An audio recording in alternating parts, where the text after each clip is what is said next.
जय श्री कृष्ण दोस्तों कुछ दिनों पहले मेरे एक दोस्त ने मेरे को फोन पर बताया कि आजकल उसकी पत्नी उससे लड़ाई बहुत करती है। मुझे लगा कोई छोटा मोटा झगड़ा हुआ होगा मियाँ बीवी का, तो मैंने उसकी बात सुनी अनसुनी कर दी। फिर बातों ही बातों में उसने मुझे बताया कि उसकी पत्नी छोटी छोटी बात पर क्रोध कर लेती है। उसकी पत्नी पहले तो ऐसा नहीं करती थी, परंतु अचानक से उसमें ये परिवर्तन आ गया और वह इतनी गर्म हो जाती है कि उसे पता ही नहीं चलता कि उसने क्या कह दिया। और फिर कुछ ही समय बाद उसकी पत्नी को ये भी एहसास हो जाता है कि उसने क्रोध में आकर अपने पति को कितना ही भला बुरा कह दिया। मेरे दोस्त ने बताया उसने YouTube पर बहुत वीडियोस देखी, किसी भी मोटिवेशनल स्पीकर ने इस प्रश्न का उत्तर ही नहीं दिया कि किसी दूसरे को कैसे ठंडा करें। अब आप खुद के क्रोध पर तो नियंत्रण कर सकते हो, परंतु किसी दूसरे के क्रोध पर कैसे। अब अंत में मेरे दोस्त ने मुझसे पूछा, क्या गीता में इसका कोई समाधान मिल सकता है। मुझे पहले तो कुछ भी समझ नहीं आया। मैंने उसकी पत्नी को किसी मनोवैज्ञानिक को दिखाने की सलाह दी, क्योंकि उसके व्यवहार में बदलाव अचानक से आया था। फिर मैंने सोचा श्रीमद् भगवत गीता में क्या इसका कोई समाधान नहीं है, क्योंकि मैंने पहले एक वीडियो बनाई थी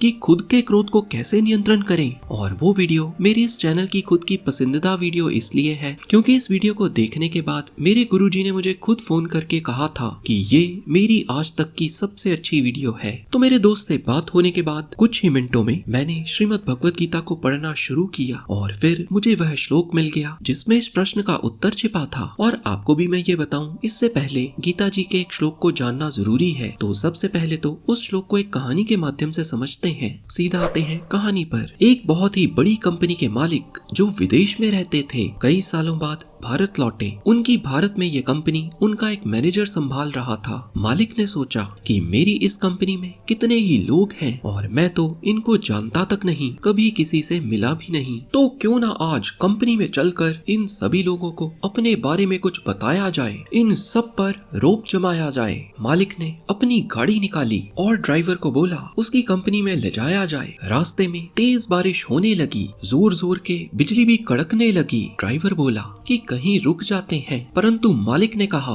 अब रुकेंगे तो दफ्तर पहुंचकर। और ऐसा ही हुआ, वो लोग पहुंच गए दफ्तर में। अब दफ्तर में केवल मैनेजर ही मालिक को पहचानता था। जैसे ही मालिक कंपनी में आए तो सभी लोग अपना काम कर रहे थे, किसी ने उनकी ओर ध्यान भी नहीं दिया। मालिक को लगा मुझे अपने लोगों पर नियंत्रण करना होगा, मैं इनको सबक सिखाऊंगा। तो इस मंशा से मालिक सीधा पहुंच गए मैनेजर के कमरे में। मैनेजर के साथ मालिक थोड़ी देर में बाहर आ गए जहाँ पर सभी लोग काम कर रहे थे। अब मैनेजर ने बताया कि ये इस कंपनी के मालिक हैं, जो कि कुछ ही समय पहले विदेश से वापस आए हैं। मालिक को समझ ही नहीं आ रहा था कि वह किसी को डांटे तो किस बहाने से डांटे, अपना रोब झाड़े तो किस बहाने से। सभी अपना अपना काम कर रहे हैं। फिर मालिक ने देखा कोने में एक व्यक्ति है जो अखबार पढ़ रहा है। इसको देखकर मालिक के दिमाग में बत्ती जली, मानो उसको लगा आज इस पर भड़ास निकालकर सबको बताऊंगा। मालिक बड़े ही रोब से उस व्यक्ति के पास पहुंचे और कड़कती आवाज में गरजते हुए बोले तुम क्या कर रहे हो। व्यक्ति बोला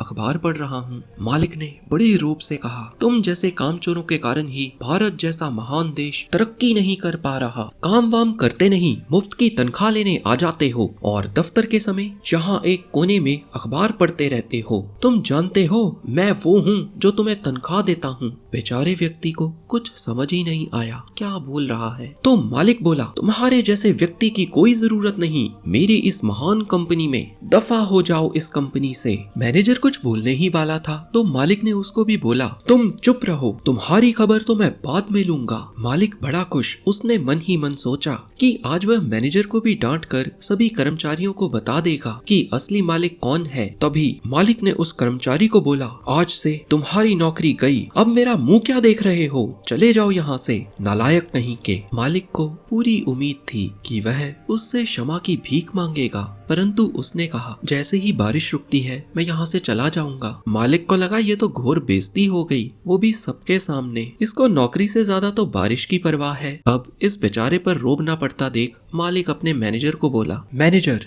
तुम्हारे होते हुए ये व्यक्ति यहाँ बैठकर अखबार पढ़ने की भूल कैसे कर रहा था। इस कंपनी में तुम क्या मैनेज कर रहे हो, क्या काम करता है ये यहाँ पर। तो मैनेजर बोला सर ये व्यक्ति जो अखबार पढ़ रहा था ये तो हमारे ऑफिस के कर्मचारियों के लिए खाने के डिब्बे देकर जाता है। बारिश ज्यादा होने की वजह से ये यहाँ रुक गया और अखबार पढ़ने लगा। इसका कोई काम नहीं इस दफ्तर में और ना ही ये आपसे पगार लेता है। मालिक का मुंह उतर गया। उन्होंने ध्यान से देखा, सभी लोग मंद मंद उस पर मुस्कुरा रहे थे। दोस्तों, इस कहानी से सीख मिलती है, हमें किसी पर भी नियंत्रण नहीं करना है, क्योंकि श्री कृष्ण ने कहा है कर्ता वह स्वयं है। तो कंपनी के मालिक की तरह अहंकार में आकर खुद को कर्ता ना मान लेना, यही श्री कृष्ण ने श्रीमद् भगवत गीता के 3 अध्याय के 27वें श्लोक में कहा है। तो बिना किसी को नियंत्रण करने की भावना से दूसरे को कैसे ठंडा किया जाए, इसको समझते हैं। श्रीमद् भगवत गीता के 6वें अध्याय के 34वें श्लोक में अर्जुन पूछते हैं, हे कृष्ण, ये चंचल मन बलवान है और बड़ा ही हठी भी है। इसे वश में करना वायु को वश में करने के समान मुश्किल है। और अगले श्लोक में भगवान श्री कृष्ण कहते हैं, अर्जुन तुम्हारी बात सही है, मन है तो बहुत चंचल और ये आसानी से वश में भी नहीं आता, परंतु अभ्यास और वैराग्य यानी डिटैचमेंट से इसको वश में कर सकते हैं। दोस्तों, इस श्लोक की पहली पंक्ति पर ध्यान दें, मन आसानी से वश में नहीं आता। अब हम दिमाग लगा के सोचें, भगवान कह रहे हैं मन को वश में करना आसान नहीं है, परंतु भगवान के लिए क्या ही मुश्किल है। भगवान ने तो स्वयं एक उंगली पर गोवर्धन पर्वत को उठा लिया था और इस समय वही भगवान बोल रहे हैं मन को वश में करना आसान नहीं है, बड़ा ही कठिन है। जिनके लिए गोवर्धन पर्वत को उठाना, वो भी अपनी सबसे छोटी उंगली पर, मुश्किल नहीं था, क्या आप मान सकते हैं उनके लिए मन को वश में करना मुश्किल है? नहीं, ऐसा नहीं है। भगवान के लिए कुछ मुश्किल नहीं, सारा संसार श्री कृष्ण से ही है। असल में भगवान ने अर्जुन की बात को रखा है। अर्जुन बोले कि भगवान मन को वश में करना कठिन है, तो भगवान ने अर्जुन का मन रखने के लिए बोल दिया,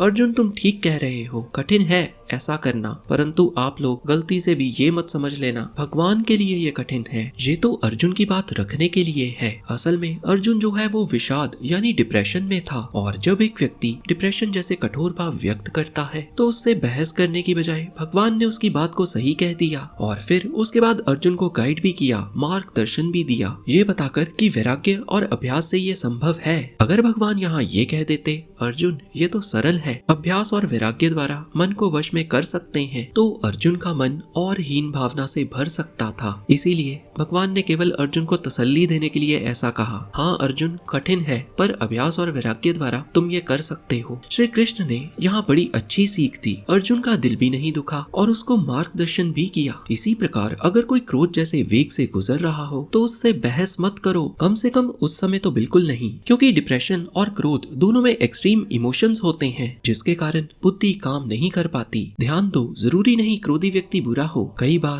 क्रोध दिल के साफ व्यक्ति को भी आ सकता है। तो इस समय अगर आपको क्रोधी व्यक्ति को कहना पड़े तो आप उसको ये कह सकते हो कि तुम सही हो, और जो भगवान ने वैराग्य यानी मन को कंट्रोल करने की विधि बताई है, आप उससे दूसरे को भी शांत कर सकते हो। कैसे? आइए देखते हैं एक सच्ची घटना से। जी हाँ, ये घटना एकदम सच्ची है। एक बार अमेरिका के रक्षा मंत्री ने सेना के एक बड़े अधिकारी को आदेश भेजा, परंतु सेना के अधिकारी ने रक्षा मंत्री का आदेश मानने से इनकार कर दिया। इस पर रक्षा मंत्री आग बबूला होकर उस समय के अमेरिका के राष्ट्रपति अब्राहम लिंकन के पास चले गए और अब्राहम लिंकन से बोले, मैं एक पत्र लिखकर कड़े शब्दों में सेनापति को कहूंगा कि वह मेरे आदेश की अवहेलना नहीं कर सकते। अब्राहम लिंकन उससे बोले, ठीक है, आप ऐसा ही कीजिए, आप पत्र अवश्य लिखिए और उसके लिए कठोर से कठोर शब्दों का प्रयोग करें। और कुछ ही मिनटों में जब रक्षा मंत्री उस पत्र को अब्राहम लिंकन को पढ़ाने के लिए आए तो अब्राहम लिंकन ने उसे सलाह दी कि अब आप इसको फाड़ दो।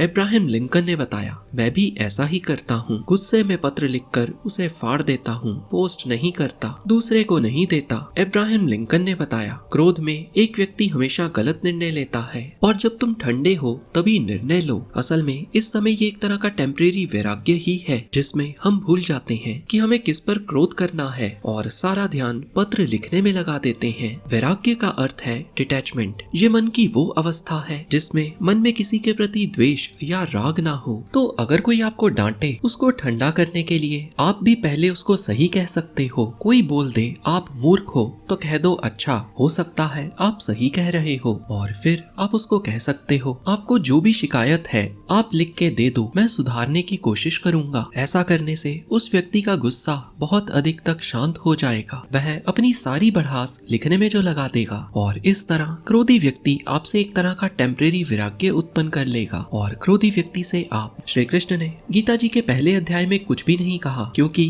वह धैर्य धारण किए थे। आप भी बहस में मत पड़िए, यह भी मत कहिए गुस्सा मत हो जाओ, काम डाउन। ऐसा कहने से व्यक्ति भड़क सकता है, बस उसको सुनिए। मात्र ऐसा करने से आप दूसरों को ठंडा कर सकते हो। और हाँ, अगर आप खुद के गुस्से पे कंट्रोल नहीं कर पा रहे तो इस स्क्रीन पर क्लिक करके इस चैनल की सबसे अच्छी वीडियो को जरूर देखिए, जिसकी तारीफ मेरे गुरुजी ने भी की थी। इतनी डिटेल वीडियो क्रोध पर आपको पूरे YouTube पर नहीं मिलेगी। हरे कृष्णा।